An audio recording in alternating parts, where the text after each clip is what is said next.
In the 3rd century, as Christianity's influence grew throughout the Roman Empire, Greek writers sought to create a comparable figure to Jesus Christ in Apollonius of Tyana. While some skeptics have attempted to argue that early Christian accounts borrowed from Greek mythology and philosophical traditions, the historical evidence demonstrates precisely the opposite. Philostratus, writing his account roughly 150 years after both Jesus and Apollonius' purported time period, crafted a narrative that borrowed heavily from already well-established Christian gospels and well-known public traditions.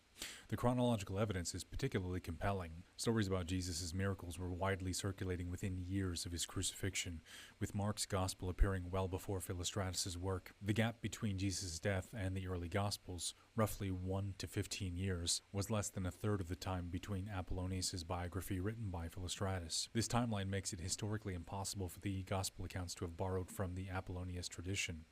The similarities between the accounts are revealing, from raising the dead to appearing to disciples after death. But these parallels appear most strongly in sections of Philostratus' work that cannot be verified by earlier sources, such as Apollonius' letters.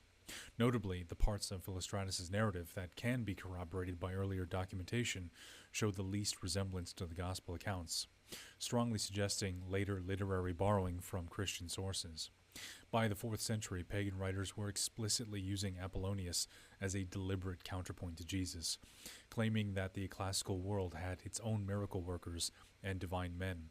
This conscious effort to create a rival figure further demonstrates that the influence flowed from Christianity to pagan literature, and not the reverse. While there is little evidence that Apollonius may have been a historical figure, the miraculous elements of his story were clearly shaped by the then widespread Christian narratives, representing a calculated attempt by pagan writers to present their own wonder worker who could rival the growing influence of Jesus Christ.